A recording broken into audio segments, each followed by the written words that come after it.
I think through humor and lightheartedness, you're able to kind of relax and absorb versus being tense and so worried and stressed. Have fun with it. And that geekiness that I have over color theory and how color tells a story, and then you combine it with everything else, that's magic. It's absolute magic. That's Regina Wamba, self-described snarky introvert and supercharged creative person. In this episode, we talk about how Regina first got into designing book covers and how her creative entrepreneur journey evolved from there through today, where she teaches others how to design book covers too. We also talk about having fun and why it's so important to business. So get ready to laugh at all of our terrible jokes in this lighthearted yet still educational episode of Everything is Teachable. Welcome to Everything is Teachable, the podcast that takes you behind the scenes to learn how everyday creators have transformed their skills and passions into online courses and businesses. To introduce this week's episode, here's your host, Melissa Guller. Hey everyone, I'm Melissa from Team Teachable, and today I'm excited to be here with Regina Wamba. Regina describes herself as a snarky introvert, a nerdy rebel who is determined to do things differently, a professional dreamer, and a supercharged, pumped-up creative. Her creations have been given awards, featured in magazines, and have graced multiple New York Times and USA Today bestsellers lists, landing her work in bookshelves across the globe. She says, "My whole heart is in every venture I put out into the world, whether it's from behind a camera lens, a wild fine art concept, a snarky tea, journals and books, or world trekking adventures. I'm an artist, mom, wifey, entrepreneur, and teacher building a creative empire to inspire and empower other creatives." Regina's dream is to create the space for visionaries to collaborate and artists to pursue their biggest dreams. She wants people to know their potential and always believe in their own unique magic. So, Regina, welcome to the podcast. Thank you for having me. This is new for me. I know, I'm just learning that I'm your first podcast interview, so I'm excited that we'll be the first to share your story across the podcast interwebs. And just to kick things off, let's start by telling people a little bit more about you. So of course we have your bio, but I'd love to learn, since you have so many different creative projects and experiences, what were some of the very first ways that you started earning money as an artist? Okay, so some of the very first ways was straight out of high school. I got my graduation money, a whopping $500, and I went myself to the local electronics store and got myself a film camera, and I started taking senior pictures and weddings. So that was the first time I really started taking cash for artistry. I feel like that's maybe where a lot of people start, is just getting a camera and kind of going from there. Yeah, it was it's laughable now, but it was something I wasn't really thinking about in terms of making money. It just kind of evolved into that. So, I feel like when you're a photographer or an artist in general, everyone sees you and you have a camera and they're like, "Oh, hey, she's got a camera. She can take my pictures." And so that's kind of just what happened, was like, "Oh, here's our friend, and here's my friend's sister's cousin that can do this." And I was young and eager, and I rolled with it, and that evolved into a long list of other things, which I'm sure we'll touch base on. But that was the first. I think it's great that you just kind of started saying yes and seeing what was out there. I think no matter how old somebody is, it's never too late to just say, "Oh, let's see, maybe somebody will pay me for this photo, or maybe somebody will pay me for that design." So it doesn't have to be like a huge, massive business plan. It can just be one person willing to pay you $50 and see how it goes. Absolutely. Absolutely. And that's my story. And that's where it started. So we've got the start, we've got the first camera. How did things then kind of evolve, even, I know, beyond photography? You've got so many other things. So just tell us a little bit more about your story. Okay. So after that, I went to school for visual communications, and I got my degree in graphic design. And that taught me the computer applications, right? Photoshop, Illustrator, etc. And I started my graphic design degree. And then on the side, I did photography. And so I went into the corporate shuffle and hated it, by the way, just a side note. I went in, did the graphic design jobs. I made recycling look really good. That was my corporate job. And then they also started saying, oh, well, she's got a camera and she knows how to use it. So we're going to hire her to do all of our corporate photography and corporate headshots and stuff like that. And then this was kind of like the universal kick in the arse that I needed. I got laid off in 2009, the very beginning of 2009. And that was a recession back then. And that started the real spark. And that's where my very unique niche of creativity comes into play. I knew that I wasn't an ideal candidate for a new job. It was the downturn of the economy. Everyone was getting the pink slips. And I was also about 6 months pregnant with my second daughter. So I was like, okay, in this downturn of the economy, there's no way that anyone's going to hire me only to put me on maternity leave in about 3 months. So I took the leap and I decided to start my own business. And at the same time, I was basically devouring books, and in that led me to talking with people like in online forums, talking about books, talking to authors, and I was creating artwork based off my graphic design degree and my photography work, and that led me to creating book covers. And so with my graphic design degree and my photography backup, I got myself a digital camera and started making digital artwork. And here I am like 11 years later doing book cover design and book cover photography. What I think is so cool about book covers is it's probably not something that any kid thinks, oh, I want to be a book cover artist when I grow up. But I have to imagine Right. It's a fun use of a lot of different creative parts of your brain and skills. Oh man.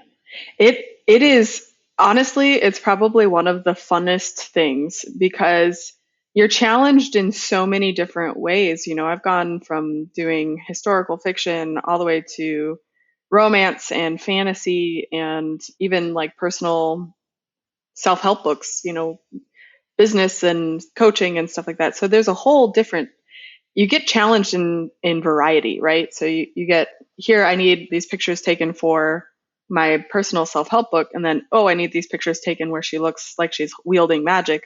So I get all kinds of different challenges, and it leaves me totally excited for what's next because nothing is ever the same. Yeah, I love that approach too, where sure, you could say they might all be book covers, but because they're all a different type of book, you get to explore a lot of different creative routes. So I imagine that keeps it really exciting and fun. Yes. Different storyline every single time. I also am a total book nerd. So the thought of getting to work on different books, I think sounds like such a blast. But even in the earliest days, kind of right after the layoff, how did you find some of your very first books to work on? Honestly, that was all through Goodreads. So if you're a book nerd, you probably know Goodreads, which is a forum for authors and readers to rate and talk about books and just have conversations. And so between Goodreads, DeviantArt, where I posted some of my digital creations, which I'm going to like blush a little bit, but they're still out there, the very first ones. That's where I started having those conversations. And then going back and forth, I would connect with the authors on Facebook or Goodreads or DeviantArt, and we would just have conversations. And pretty soon that led to contract work, and then that snowballed. And before you know it, that was my full-time gig. So it all started with a little conversation, a little networking. I think that's so smart and really good advice for anybody listening, because I think too often we're given advice like, oh, create social media accounts or just doing all these things that create your own channel in a new place. But the truth is, if you can imagine where your clients are, like Goodreads, I think is a perfect example. Just starting up one-to-one conversations is really easy to do in those places. So I think maybe thinking outside of the box a little, beyond just social networks, is a really great tip. Oh yeah. At the end of the day, people want to connect with people. And that's what social media or all these forums are for. They're people connecting with likeness, like you and I like books. We love reading. So why wouldn't we go to a place where there's more people who are like us, and then striking up those conversations and talking about their different endeavors?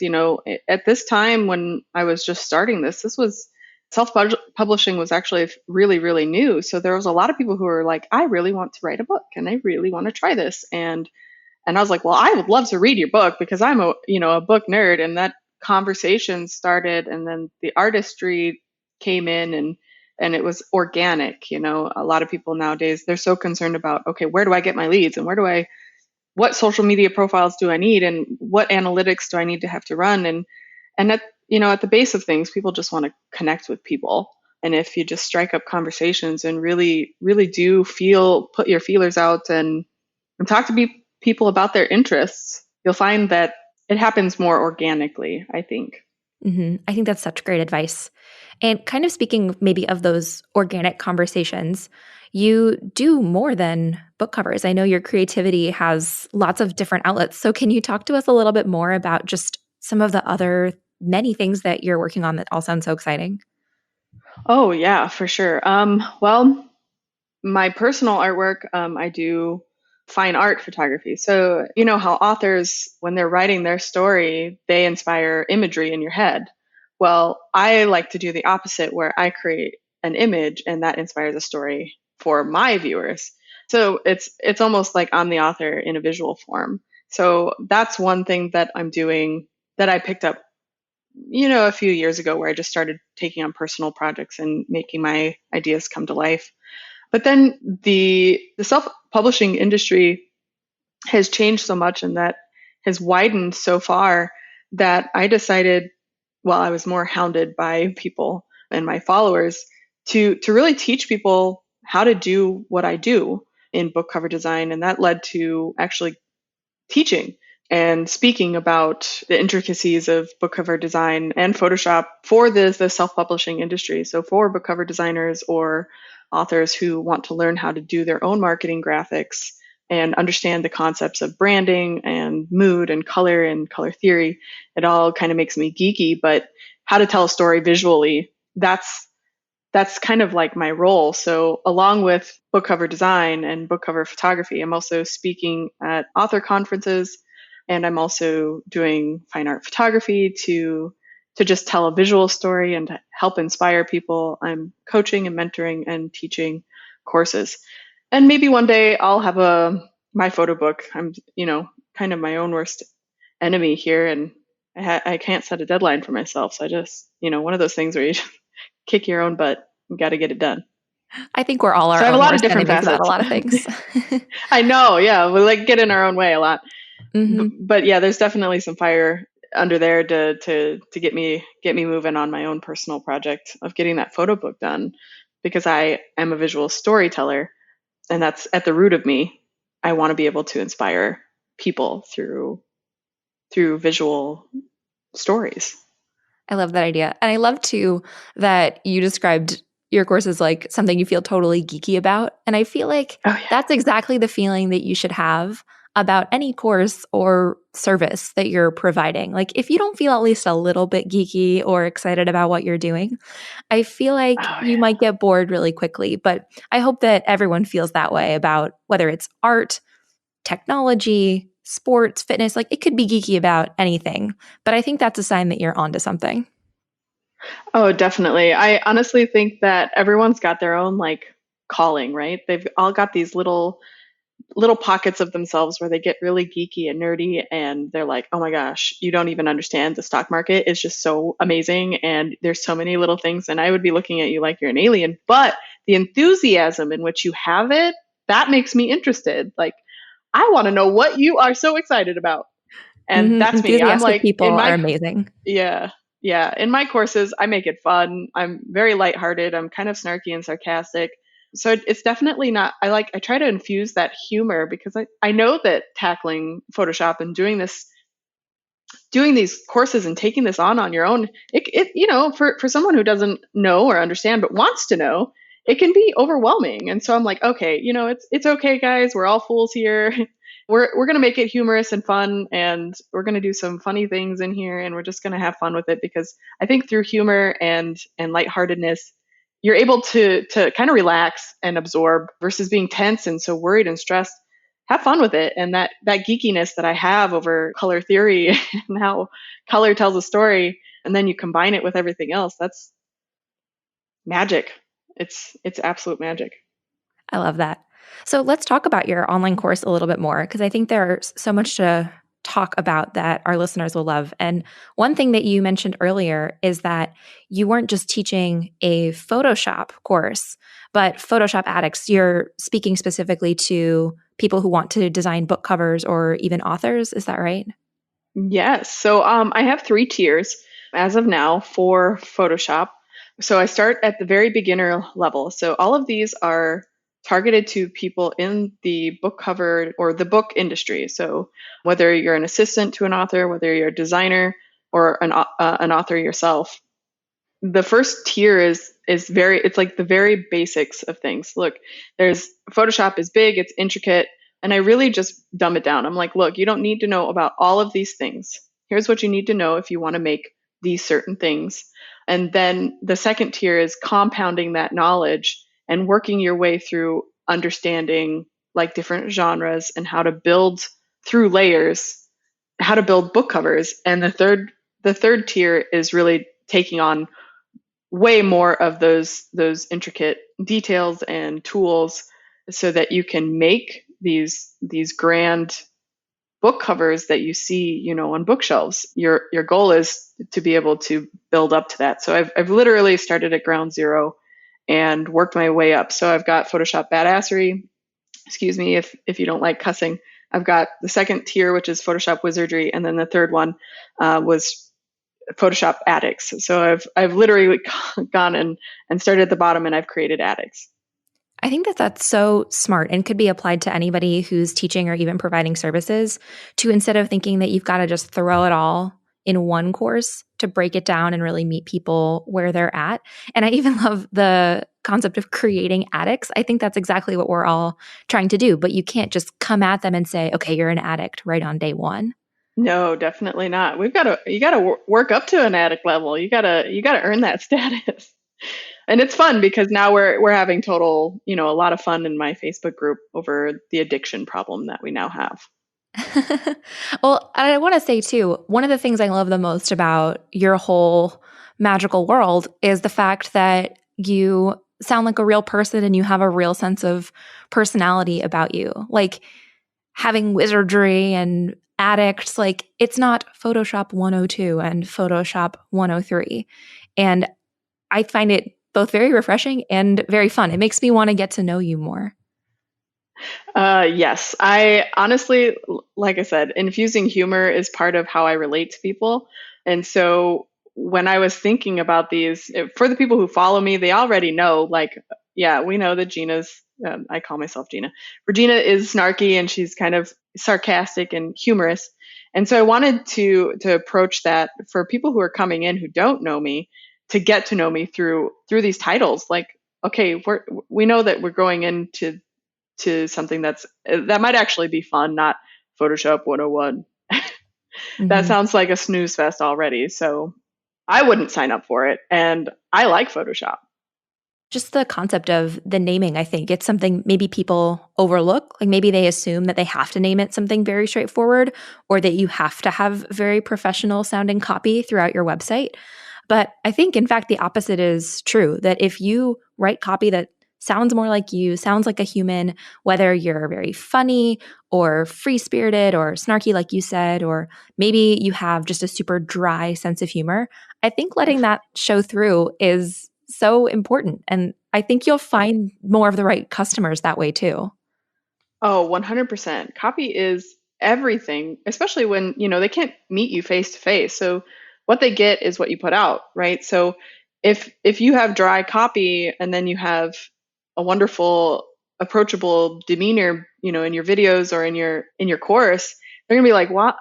This is such a perplexing thing." People want to know who you are, because if they can relate to you on that very first introduction, like that, I'm going to read about this course, and if it's dripping with the same kind of relatability or humor or whatever that I I personally am, I'm going to be more apt to click on this or buy it or move forward.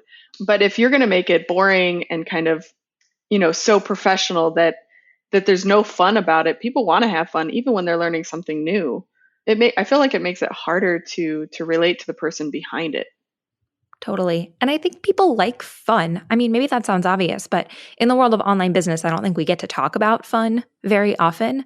But hopefully, this is maybe encouraging some listeners to feel like they can be themselves, they can be a little fun, and dare I say, it might actually be good for business. Oh, 100%. I mean, I've made six figures from these courses, and I haven't been on Teachable for even a year yet. I can tell you right now it works. If you have fun with it, people will have fun with you, and people will click through because they're your people, right? They're your people. They want to connect with you. They want to crowd around you and understand what the fun is all about. Like, it's kind of like FOMO. Well, fear of missing out, right? I don't want to miss out on all that fun. I want to be in on that fun. She sounds like a good time, or he sounds like a good time. I mean, if somebody's going to tell me how to make the stock market fun, I'm going to join in because he makes it sound fun. But if it's stock market 101, I'm probably going to be like, ugh, that sounds like algebra. I don't want to jump in on something that isn't fun. Yeah, such a good point. Now, Have fun with it. Have fun with it. Yeah. You've been on Teachable, like you said, just less than a year. And I'm sure people listening heard that and they're like, "Ooh, how'd she do that?" So let me ask the questions. So when you were first getting started, when you had that very first course, how did you find your initial students?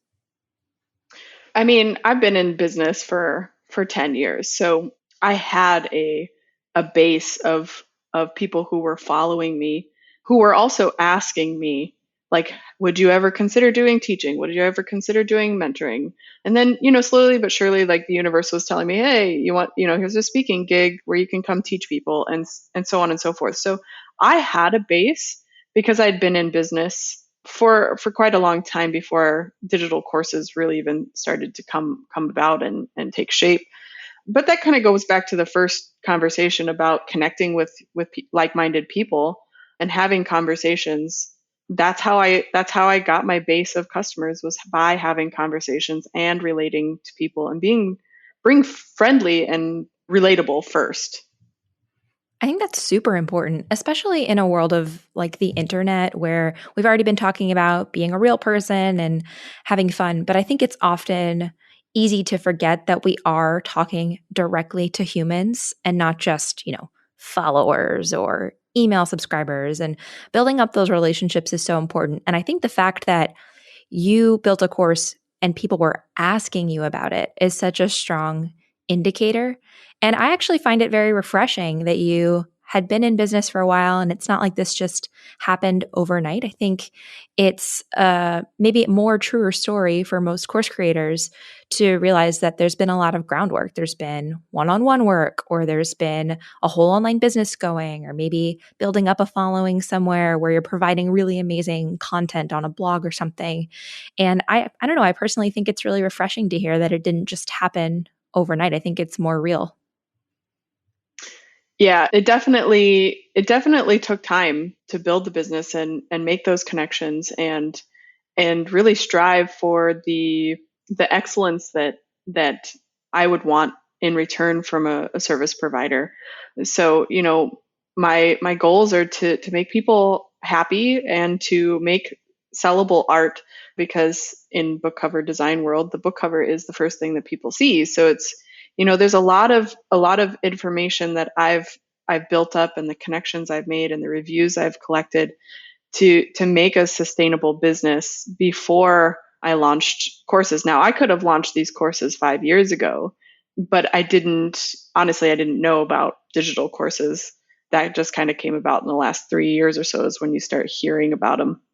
They are definitely growing in popularity. I think even right now in 2020, people are still discovering that this is the thing you can actually do for real. And I know I joke about this sometimes, but I'm always having to explain to my grandma what I do or what this whole online course thing is. And she gets it now. She's very hip. But I think that when we're in the world of Teachable, we know about online courses, but it is still a really new thing for a lot of people that you could actually earn legitimate money doing this. Absolutely. Oh my gosh, knowledge is power.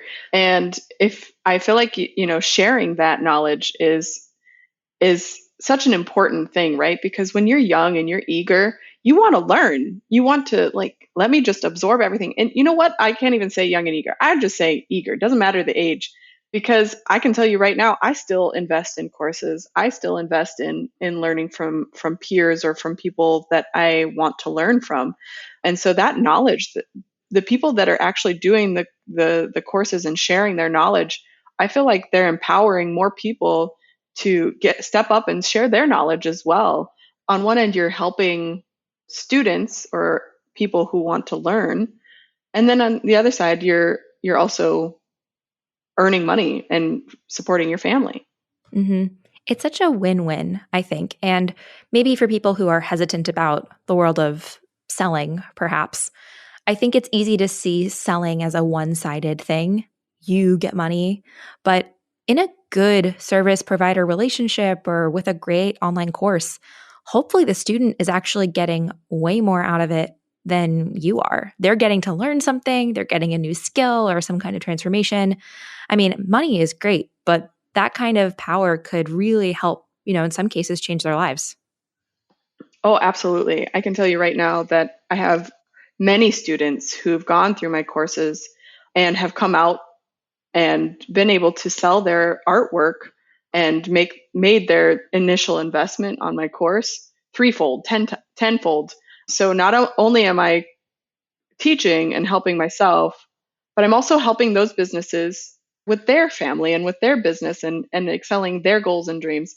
And I feel very good about that. And, I've had some people come up to me and they're like, why would you teach people your secrets? Why would you teach people how to do what you do? And I'm like, I'm one person. I can't do it all. Why not? There is nothing, as far as I know, there is nothing out there in the world that's teaching people how to do book cover design. That's something you just kind of fall into. And why not share that knowledge for people? There's plenty of authors, and in the digital boom that we're in, there's going to be many more. People have the power at their fingertips to be able to write and publish. And so you got to share the knowledge so that we can all grow together.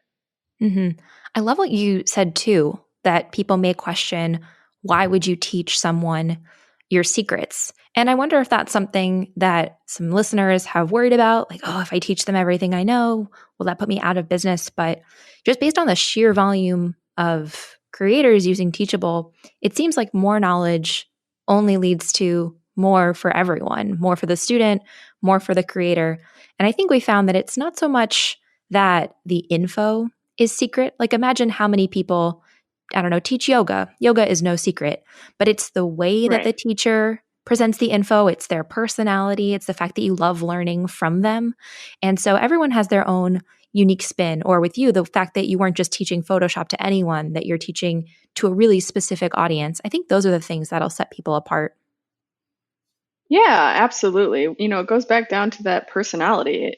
If you've got a certain niche, or maybe your yoga is special in a certain way, maybe you're teaching yoga with goats, that's pretty niche. I mean, why not?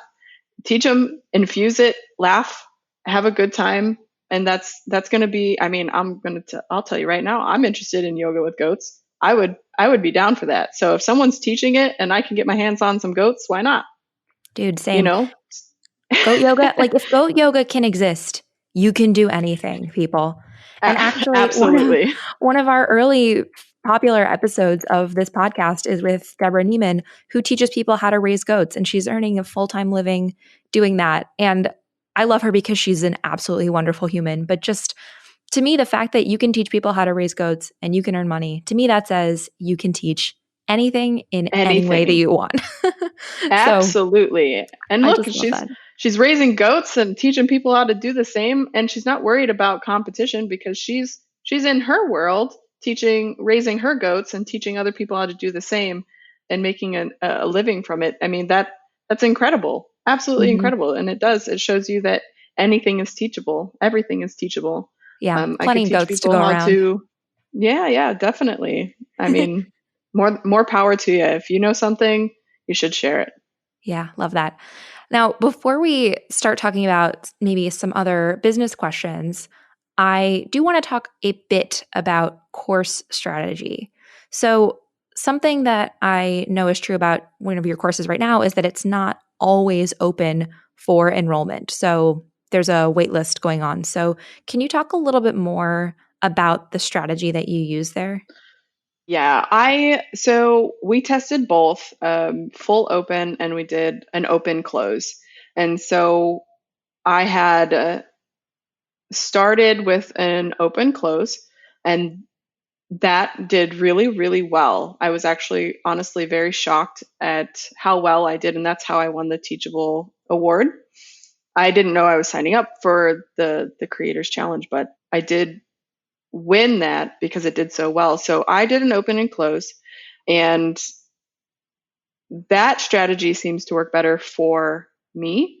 I personally will follow and kind of foam at the mouth for something that I can anticipate for. It's kind of like your season is coming out, right? Mm-hmm. I want to know when it's coming out. I'm going to stock the days. I'm going to count down with you. I can't wait. And that anticipation is what's worked for me. I feel like when the course stays open, it doesn't work as well for me, just because then people are just like, well, I'll get it next month. And then next month comes, they're like, well, I'll get it next month. And there wasn't really any urge, I guess, to sign up and make that happen. And we all have moments like that, right? Like my book, I can just keep putting that off. So if there's a way that I can be like, oh, well, I'm just going to sign up because I know that the doors are closing, or I'm going to, stock my favorite TV show because I know it's coming out, I'm going to do that. So based on my own preferences, that's how I set up my courses being open and closed. So they are closed right now. I just had my close going on 2 weeks now, and it did really well. Did really well. I love that you tested it too, because much as, at Teachable, we do talk about how this open close strategy, which means that your course is only available for enrollment for a limited time and then it's closed for a little bit.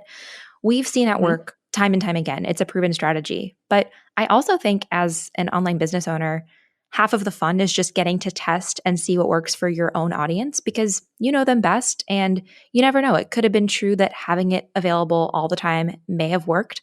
But what I will say that you said really well is that if there's no urge to buy, people probably aren't going to. Like they need a reason to say yes. And I think Yeah. saying next month is about the surest code word for never that you'll ever hear. I know for Yep. me, like, I need a reason. I need you to tell me this is going away, and then I will take action. But if it's always there, it's a little bit too easy to just say, oh, I'll do it later. I'll do it later. Right. It's like your subscription to the gym. I'm gonna. I will. Next Tuesday. Exactly. Next It's Tuesday, the like, perfect okay, time. well, yep. And then, a month later, you still haven't hit any of your goals and you haven't gotten any further. So for Hmm. me personally, I did test both because there's some people that I've followed or whatever that they're like open all the time, works hands down. But I feel like with open all the time, you have to have certain things in place like funnels and ads and constant redirects and email strategies, and with open and close, where I do have communication and I do have some strategies in place, I feel like there isn't as much intricacies. So if you're a beginner at it and you don't want to worry about doing huge funnels and a long list of email strategies and everything, I feel like it's almost an easier way of saying, okay, I'm going to communicate to my list, and it's going to be open. You can run simple ads to that particular freebie or sign up or whatever, and then you close it. You have that urgency where you're taking the long haul with the constant open. I think that's a really good point, actually, about it being simpler because if you commit to saying, here's my new course, it's going to be available until this date, and then I'm closing it, And then you're done. Yep. you're done. And on top of that, when it's done, now you have the chance to focus on something else that matters a whole lot, which is providing an amazing experience to your students. Because Absolutely. if you just sell a course and nobody gets any results, then nobody's going to be happy. And I think Right. instead of just counting, how many butts can I get in the seats, if you're counting how many people actually create a book cover in Photoshop, for example, like that's where the real Yep. magic's going to happen. That is. And so I do mention that, people are like, well, when is it?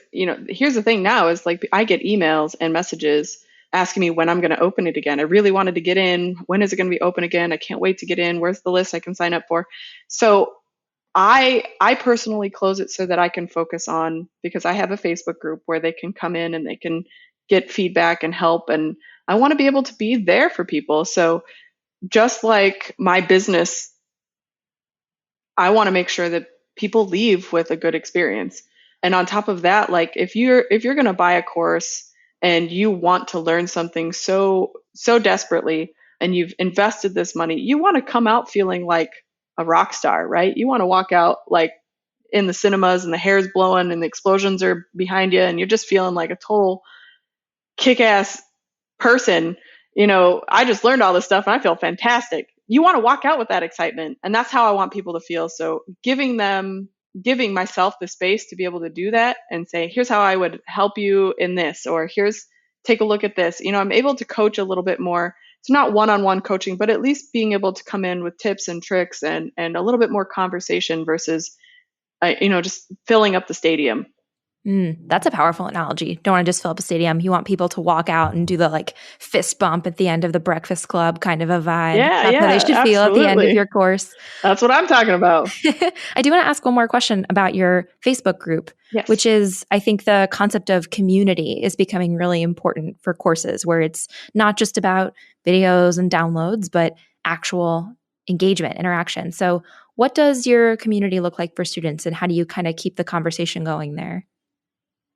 Oh gosh, it is all kind of spread out. We have authors and designers and even assistants to authors in there. So it's a spread of different kinds of people in the industry, but we're all in there sharing color and sales for fonts.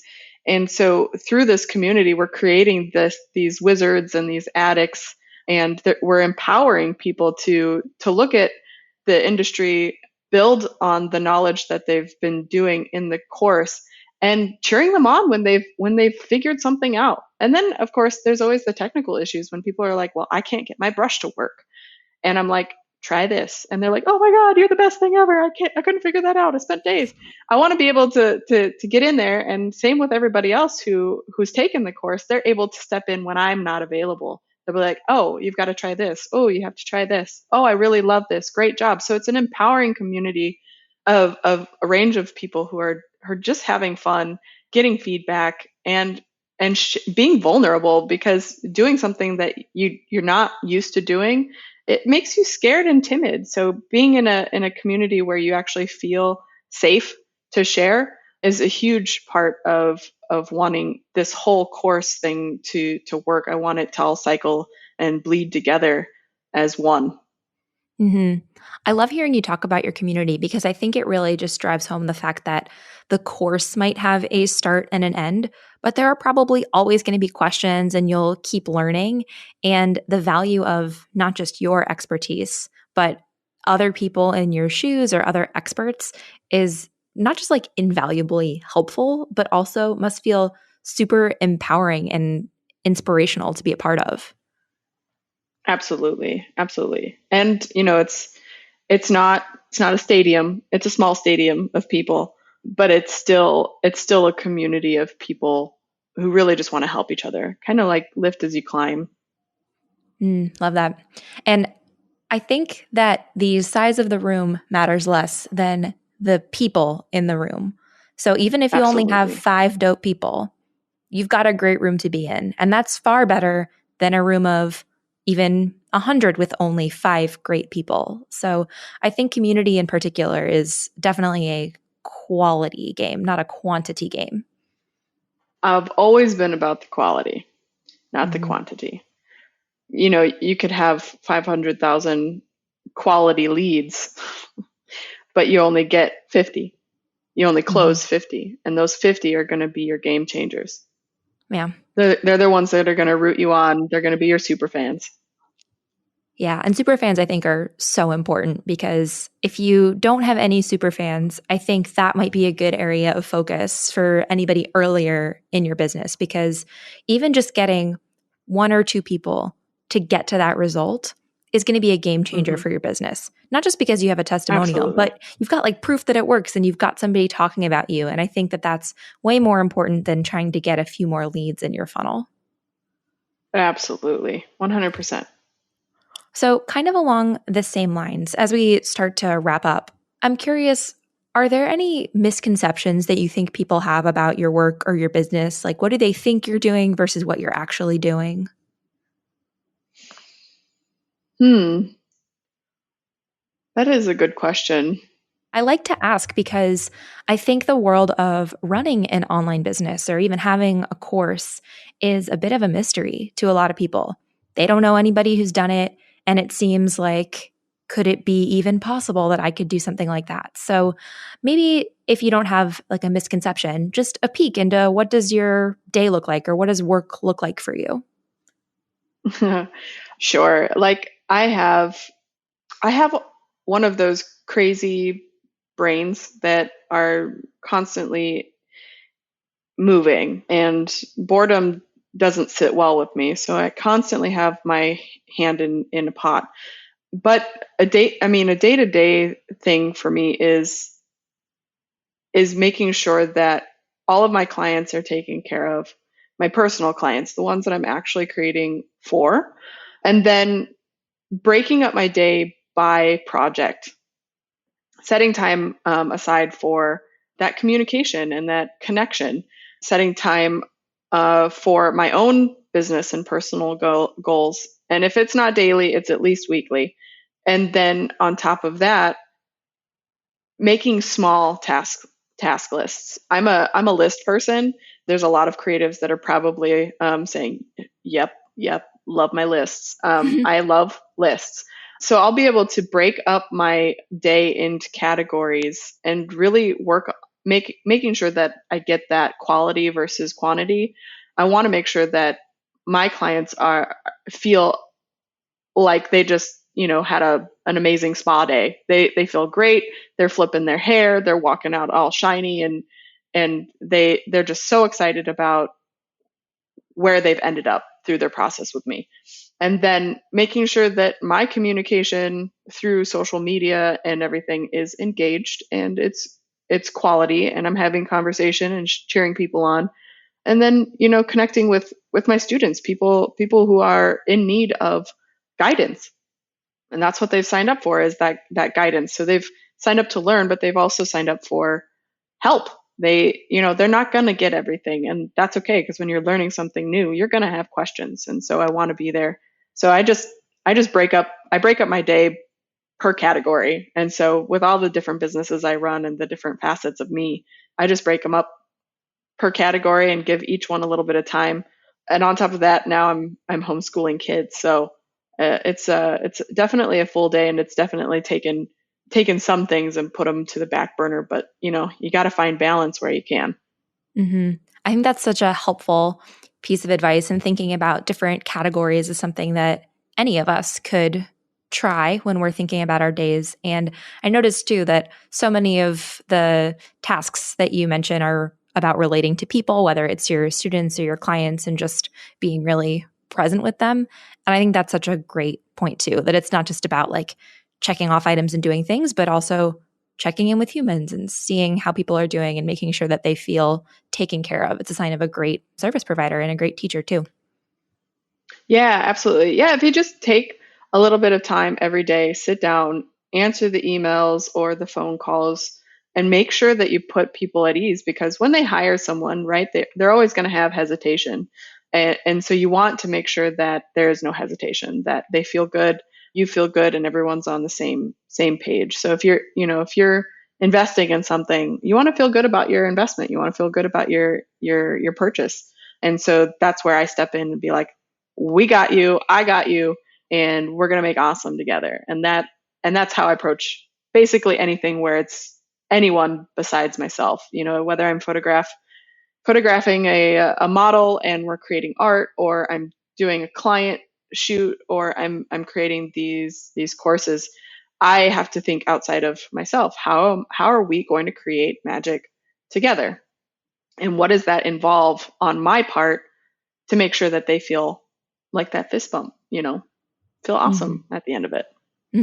So well said.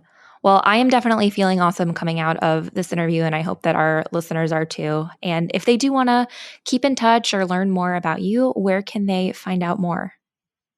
I am everywhere under Regina Wamba, and you can find my courses on my website. You can find my Instagram and the fine art stuff and all of my crazy right brain ventures on my website, reginawamba.com. Perfect. Well, before you go, I've had such a blast getting to know you a bit better, but do you have any maybe last words of wisdom, or dare I say a little bit of fun for our listeners today? At the end of the day, you're a total badass. And I'm sorry if you don't cuss, or if that's hard on the ears, but you've got this. You've got the knowledge, you've got the power. Believe in yourself and stop saying tomorrow, because that's what's going to trip you up, and it's actually going to make you doubt yourself even further. And just do it. The first time I launched my first course, I had everything up and running within a week, and I had signups and money pouring in. So when I say I ripped the Band-Aid off, I did. I just fell in. I did it, and I said, no more being scared. I'm just going to do it. So get out there, share it, do it, and be a rock star, man. Have fun with it. Thank you so much for joining us this week.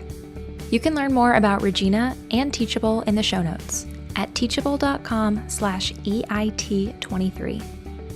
That's teachable.com/EIT23.